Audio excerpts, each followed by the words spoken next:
ఆనాడు బీఆర్ఎస్ ప్రభుత్వం ఏదైతుందో చదువులు మాత్రమే విద్యార్థుల బాధ్యత, చదివించే బాధ్యత కేసీఆర్ చేపట్టింది. ఇవాళ ఏమైంది? ఇవాళ ఎక్కడైనా కళాశాలలో చేరిక కావాలంటే మన ఫీజు మనం కట్టుకుంటేనే కాదు, మనకు చేరిక లేదే అంటున్నాను.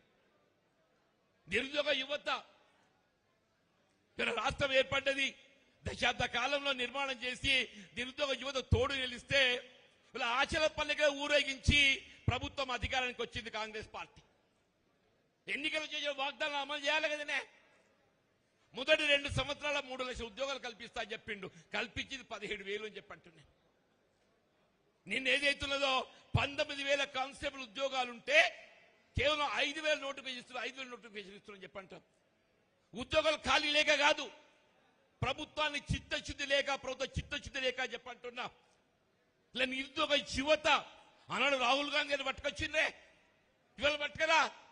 ఇవాళ మీకు ఏదైతే అశోక్ నగర్ కానీ చిక్కడపల్లి కానీ సందర్శించడానికి ఒక ధైర్యం రేవంత్ రెడ్డికి ఉన్నది అని అడుగుతున్నాను.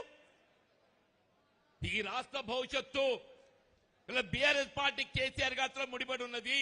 దానికి అనుగుణంగా బీఆర్ఎస్ పార్టీ బలోపేతం ఆ దిశగా మనం కృషి చేయాలని చెప్పంటున్నా. ఇలా ఆడబిడ్డల గురించి మాట్లాడతాడే, నేను కోటీశ్వరులను చేస్తాడు, కోటీశ్వరులను కాదు లక్షాధికారులను చేయమంటున్నాను, లక్షాధికారులను చేయని చెప్పంటున్నాను. నెలకి 2,500 ఇస్తా అని చెప్పిండు మా ఆడబిడ్డలకు, ఇచ్చిండు అన్నే. 2,500 అంటే సంవత్సరానికి ఎంత అయితే 2,500 ఇంటూ 12 30,000 అవుతాయి.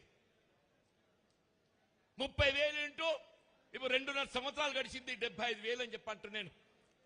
ఇంకా 2.5 సంవత్సరాలు ఇంకా 75,000 అవుతాయి. ముందు 1,00,000 కక్కు, ముందు 1,00,000 కక్కురా ఆయన కోటీశ్వరులు లెక్కర్లేదని చెప్పంటున్నాను.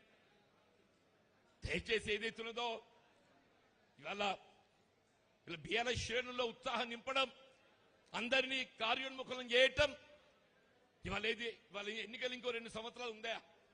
మరి స్థానిక సంవత్సరాలు ఎన్నికలు పెడతారో పెట్టడో తెలియదు.